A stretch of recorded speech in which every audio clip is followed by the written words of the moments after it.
下一组要来1v1 PK 的是大国手和不辣。不辣。首先要出场的这位呢，大家对他挺熟悉的，他把几乎所有的时间都用来思考，所以他不太有时间上班和挣钱所以就过得比较穷。然后于是穷着穷着呢，就把自己穷笑了。什么玩意儿？掌声欢迎大国手。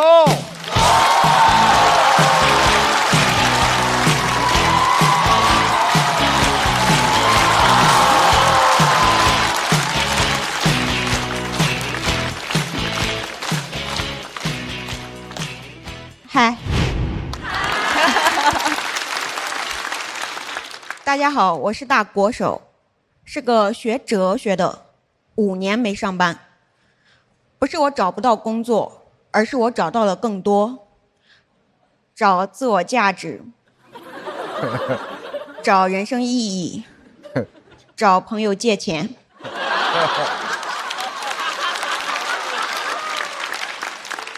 虽然没钱，但我租房一定要租个2室，一个当卧室，一个当工作室。我有个原则，人可以没有工作，但不能没有工作室。没工作你就是个混子，没工作但有个工作室，你就是艺术家。房子很破很便宜，但我很满意，冬冷夏热的。冬天是动产，夏天是不动产。动产不动产我都有了。虽然没钱，但我很有骨气。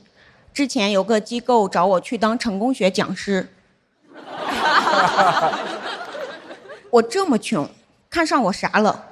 感觉成功学走投无路了。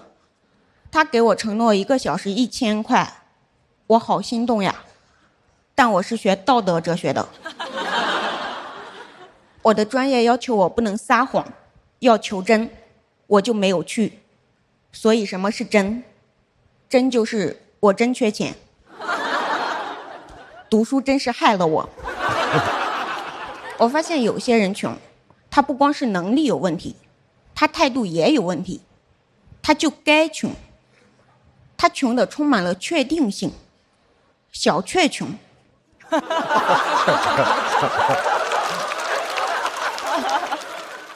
虽然没挣到这笔钱，但我感觉很自由。康德说了，自由不是你想做什么就做什么，而是你不想做什么就可以不做什么。朋友听了问我，那你想旅游怎么办？我说，一看你就没听懂。康德说了，自由不是你想做什么就做什么，所以自由不是你想旅游就旅游，而是你不想旅游就可以不旅游。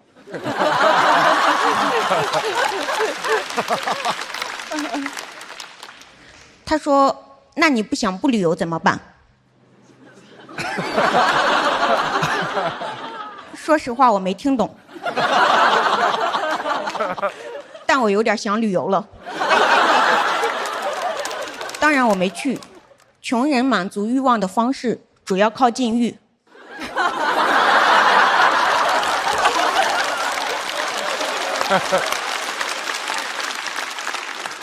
这也不是我瞎说，哲学上有个斯多葛主义，认为幸福不是来源于物质的丰富，而是内心的满足。我心想，我可真是天生的哲学家，就继续研究。往后一翻，这流派没了。我猜可能是饿没的。死的时候胃里空空如也，内心极大满足，满足死了。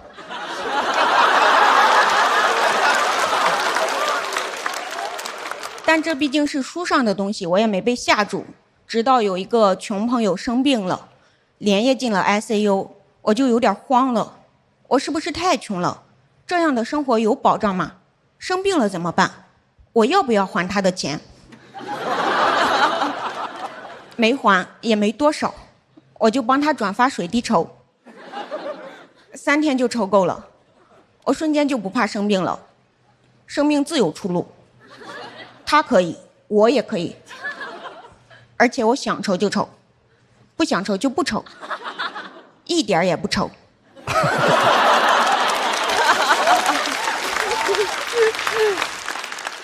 内心非常的 chill， 水滴 chill。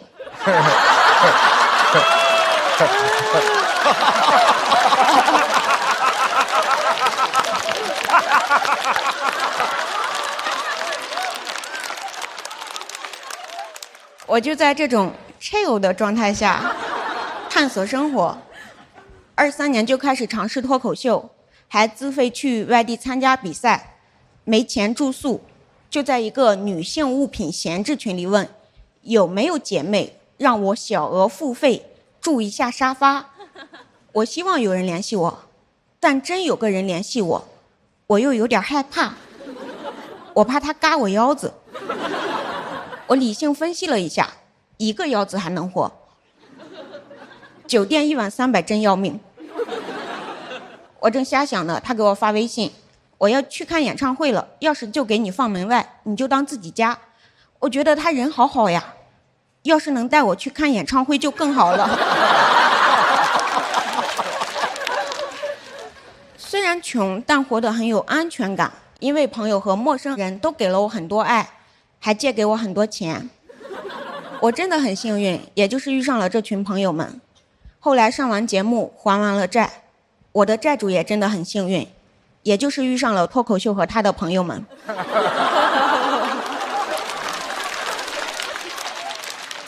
去年讲了我学哲学、骑摩托和乐手谈恋爱，有些网友就骂我富二代装穷，他们骂得好好听呀，听起来像祝福。但我不服，他们总是认为有钱人才配自由，还说什么财务自由才是真正的自由。要我说，有条件的自由就不是真正的自由，无条件的自由才是真正的自由。什么是无条件的？贫穷。你想穷就穷，你不想穷也得穷。经过认真思辨，我就发现，穷人就适合学哲学，因为穷则思辨。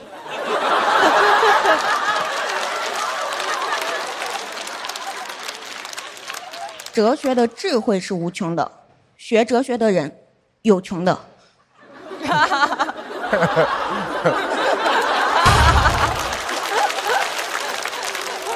不学哲学的人也有穷的，世界本来就是穷人的。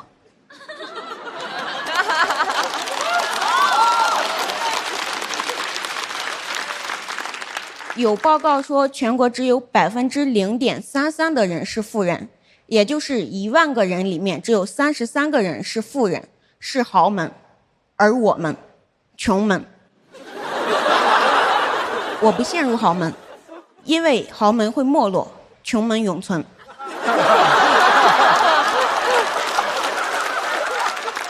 欢迎加入穷门。尤其是年轻人，人固有一穷，但20岁的穷是相对性的穷，辩证性的穷，结构性的穷。不要怕，20岁你血条又厚，父母也还年轻，不需要你照顾，社会对你也没啥期待，因为根本没人期待你。虽然你没有资本，但你有穷的资本，所以不要怕，大胆穷，拿出贫穷的勇气，你就会发现，当你拥抱贫穷时，贫穷也会拥抱你。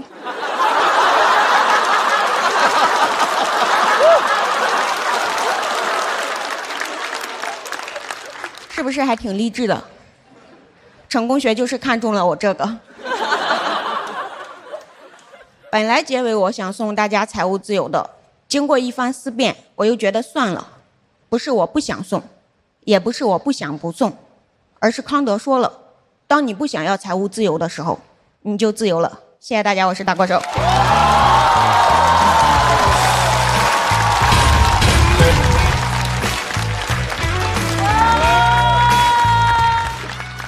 大国手锁票倒计时，再次掌声送给大国手。和去年风格上是一样的，对，但是比去年的还好笑。对对对，而且整个水准又上去了一个很大的台阶，因为像他这样平时没事就躺着胡思乱想，特别适合做这个行业，可以产生无穷无尽的排列组合。所以我对大国手从第一次就特别喜欢，然后期待他成长成为一个，怎么说呢？其实袅袅后来不怎么演出以后，我就很难过，因为我们这个舞台有很多是完全无厘头的搞笑，也非常优秀，然后有很多生活经验的那种有趣的叙事型的也非常好，但是同时我也特别希望这个台上有更多头脑特别聪明的，然后能想出很谁不聪明？不聊这个啊，不是聪明的方向不太一样，不一样。对呀。袅袅老师，刚才 Q 到您了。我对这个段子也很惊喜的。其实从读稿会后来，他自己也改了很多，所以大国手本人的创作能力真的非常强，为你感到开心。好，谢谢袅袅。因为我跟大国手关系也挺好，然后看他一步一步，从刚开始特别焦虑，然后最后把这篇稿子很好的呈现在舞台上，替他特别开心。最后就一句话：穷门永存。穷门永存。我在小红书上关注大国手，然后我有时候会看他做直播。你知道我内心是特别矛盾的，一方面我特别高兴，但同时因为我太喜欢你的风格了，我希望你一直讲这样的内容。可是我就明白，那就是留给大国手讲贫穷的时间不多了。谢谢鲁豫老师，但是不用担心，我就是变得日子过得好了起来就会怎么样。我希望你日子过得好。现在我就是也在做着我之前上节目之前就1个月薪1600的工作，兼职给一些喜欢哲学的人去上课。我觉得这个过程中能够就是别人的思想能够反哺我，而且需要1600的工资帮我平衡一下名利场的喧嚣。厉害！哎，就是每个人看这种哲学书的感觉不一样。我每回看那种书的时候，老想编笑话。就是我之前我能编一个，我能说一个吗？非常不好笑啊，但是我试试啊。你们知道尼采啊？为什么要看这个尼采的书？看了半天，你们觉得尼采这个名像不像一个河南人？说你猜，说聂采，说你说什么呢？聂采，这是名言，谁说的？是聂采。没事啊，你的那些没事你的那些笑话啊，和大国手的确实不太能比。没有，哥们也非常支持那个斯多葛学派啊，我非常明白。作为老一代，我再啰嗦一句吧，就一句是吧？就一句。广志那个穷鬼生涯过了之后，多读一些书是创作寻求突破的一个很好的方式。好嘞，好嘞，刘老师，您直播间有卖书是吧？有。好了，我去买一些，狠狠的读一读，谢谢罗。来买我的课也行。让我们再次感谢大国手的表演。休息一下，要和大国手对战的这位朋友，非常有感染力的演员，他想要在今天的舞台和我们分享一段特殊的经历，掌声欢迎呼啦！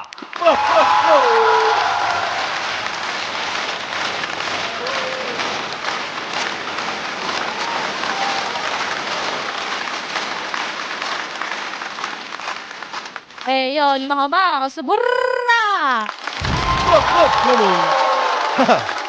跟大家聊点最近发生的事情吧。哎，说实话，最近还是蛮苦恼的，因为我前一阵子演出之后收到一条差评，有个观众说我长得猥琐。哎，我一直以为我是可爱，没想到我是个猥琐小可爱。而且通常也就说我不好笑，哪怕说我不好看，我都能忍受。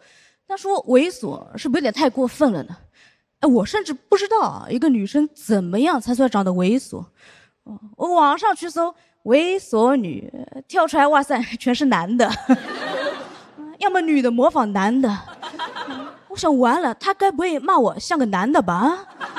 这骂的也太脏了。去年靠外表还演上了一个短剧。哇哦！啊，这是个很正经的短剧，主要反映职场霸凌的一些现象。我当天就跟我妈说，哎妈，我要去那个职场性骚扰的短剧。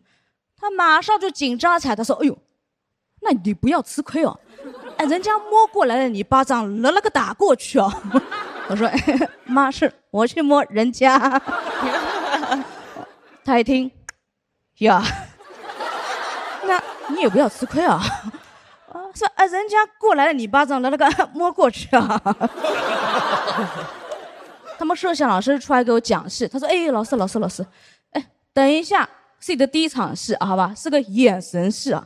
等一下，男主从这个门进来，你就眼神开始扫他，你知道吧？扫他。哎，你的眼神当中啊，要充满欲望，要有攻击性啊，要 dirty 啊。”用一个词语来形容，就是我知道男性凝视。他说：“哎呦，老师你蛮懂的嘛，我们马上开始好吧？3、2、1 ，action！ 我就，哼。”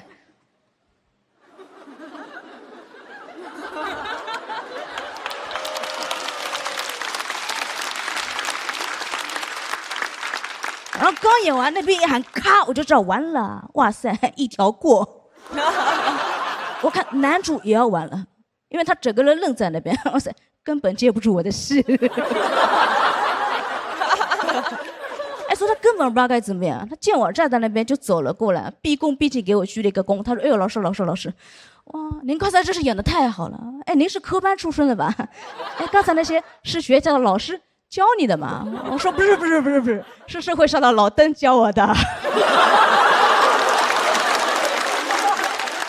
导演彻底被我征服了。他说：“哎呦，老师，你老天赏饭吃啊！以后职场性骚扰戏还找你，赏饭吃赏什么饭？是牢饭吃吗？最好一点就这个戏他拍了，但是没有播，因为我的戏被全部剪掉了。没关系，因为我也能够理解，而且我也真的觉得那些职场性骚扰的人就是应该被全部剪掉。好，谢谢大家，辛苦了。来，把掌声送给不辣，谢谢。同时，我们也请大国手回到台中。我们来看一下2位脱口秀演员他们最终的得票是。